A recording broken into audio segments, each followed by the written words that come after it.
아침에 나로 주의 인자한 말씀을 듣게 하소서. 행복한 교회 성도 여러분 안녕하십니까? 강창한 부목사입니다. 10월 21일 화요일입니다. 하나님의 은혜와 평안이 성도님들의 심령과 삶 가운데 함께 하시기를 소망합니다. 하나님의 말씀을 보도록 하겠습니다. 스가랴 8장 1절부터 17절까지의 말씀을 봉독해 드립니다. 만군의 여호와의 말씀이 임하여 이르시되 만군의 여호와가 이같이 말하노라.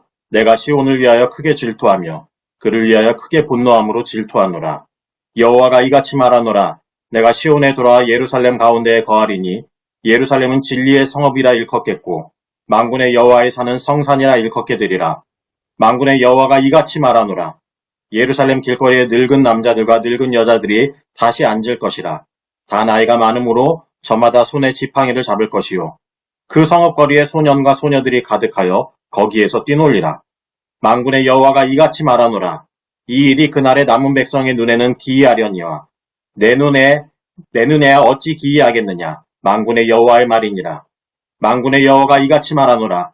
보라, 내가 내 백성을 해가 뜨는 땅과 해가 지는 땅에서부터 구원하여 내고 인도하여다가 예루살렘 가운데 거주하게 하리니 그들은 내 백성이 되고 나는 진리와 공의로 그들의 하나님이 되리라.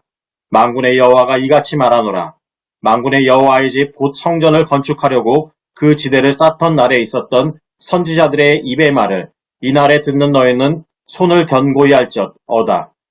이날 전에는 사람도 삭슬 얻지 못하였고 짐승도 삭슬 받지 못하였으며 사람이 원수로 말미암아 평안히 출입하지 못하였으나 내가 모든 사람을 서로 풀어주게 하였느니라.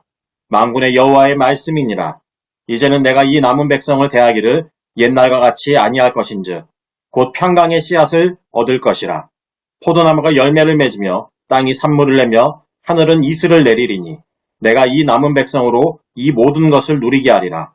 유다 족속아, 이스라엘 족속아, 너희가 이방인 가운데에서 저주가 되었었으나 이제는 내가 너희를 구원하여 너희가 복이 되게 하리니 두려워하지 말지니라. 손을 견고히 할지니라.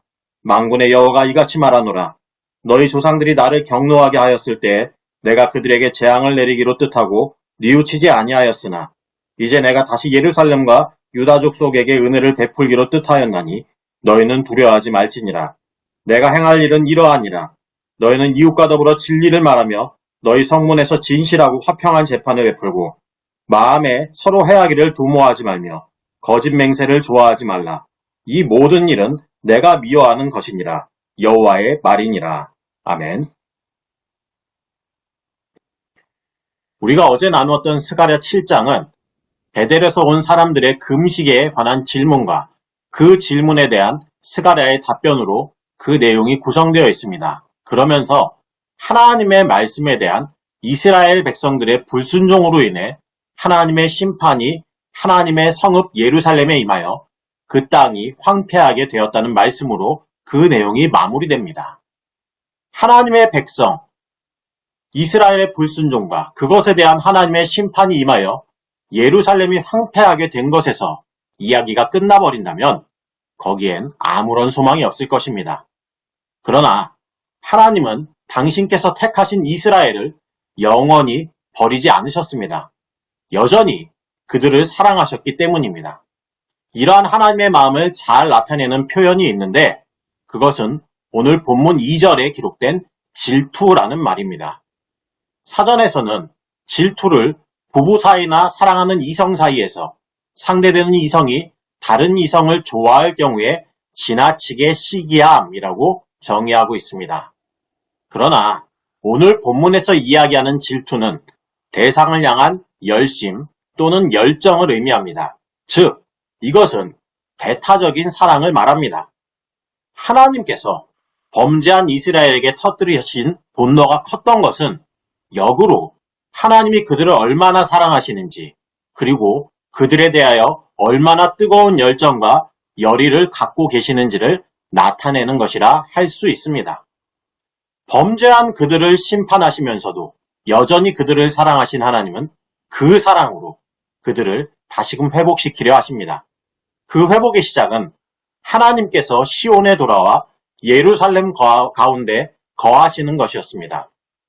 스가랴 선지자는 이러한 여호와 하나님의 돌아오심은 모든 상황을 변화시킬 것이라고 이야기했습니다.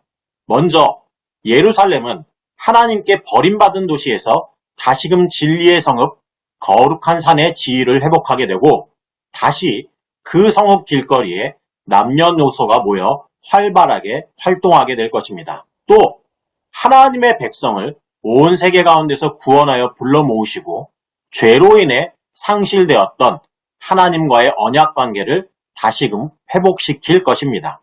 그리고 하나님의 저주 아래 흉작이 계속되었던 그 땅이 풍성한 결실을 얻음으로써 다시금 축복의 땅이 되게 하실 것입니다. 그러나 스가랴를 통해 이러한 회복의 말씀이 선포되고 있는 중에도 이스라엘 백성들은 그 말씀을 온전히 받아들이지 못했습니다. 왜냐하면 그들이 맞닥뜨리고 있는 현실 상황이 녹록하지 않았기 때문입니다. 고레스 왕의 칙령으로 예루살렘 성전을 재건하기 위해 스룹바벨을 중심으로 하여 예루살렘에 돌아왔지만 그 수는 그리 많지 않았습니다. 에스라 2장에 의하면 일반회 중 42,360명, 종 7,337명, 노래하는 남녀 200명이 예루살렘으로 돌아오게 됐는데 그 수는 과거 예루살렘이 바벨론에 의해 함락당하기 이전에 비하면 턱없이 적은 숫자였습니다. 더욱이 그들은 성벽이 무너진 상태 그대로 거했기 때문에 무방비 상태로 주변 민족들의 침략과 노략질의 대상이 될 수밖에 없었습니다. 그들은 스가랴의 예언대로 예루살렘 성이 번창하려면 군사력, 주변 민족들과의 외교관계, 경제적인 기반과 같은 자기들이 생각할 때 필요한 제반 조건들이 먼저 갖춰져야 한다고 생각했을 것입니다. 하지만 포로 귀환 후 많은 시간이 흘렀어도 그중 어느 하나도 제대로 갖춰지지 않은 상황을 보며 정말 그러한 변화가 일어날 수 있겠느냐는 회의감을 품게 되었던 것입니다. 하나님은 절망과 회의 가운데 하루하루를 버티며 살아가는 이스라엘 백성들을 긍휼히 여기셨습니다. 그리고 그들에게 이렇게 말씀하셨습니다. 오늘 본문 6절에 만군의 여호와가 이같이 말하노라. 이 일이 그날에 남은 백성의 눈에는 기이하려니와 내 눈에야 어찌 기이하겠느냐. 만군의 여호와의 말이니라 라고 말씀하십니다. 즉 사람의 눈에 불가능이 있을 뿐 하나님께는 불가능이 없다는 것을 다시금 일깨우려고 하신 것입니다. 하나님은 절망의 현실 속에서 새로운 소망과 생명의 역사를 일으키시는 분이십니다. 그들을 회복시키리라 약속하시며 그들의 내면을 지배하고 있는 절망과 회의를 깨뜨리시고 다시금 그들을 일으켜 세우기를 원하시는 하나님께서 그들에게 주신 말씀은 9절과 13절 후반부에 기록되어 있는 너희는 손을 견고히 할지어다 라는 말씀입니다. 이 말씀은 지난날 그들이 성전의 지대를 쌓던 날 선지자 학개를 통해 하나님이 그들에게 하셨던 말씀입니다.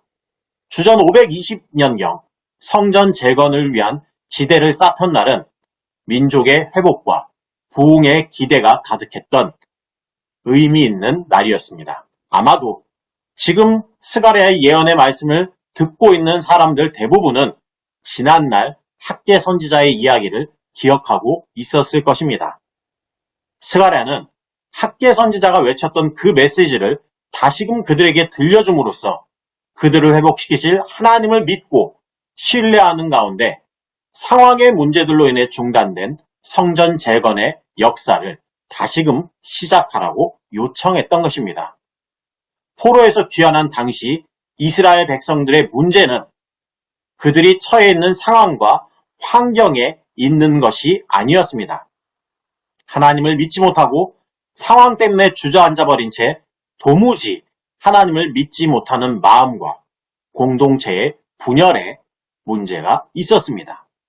하나님은 그들의 무너진 마음과 그들 서로의 관계가 회복되기를 원하셨습니다.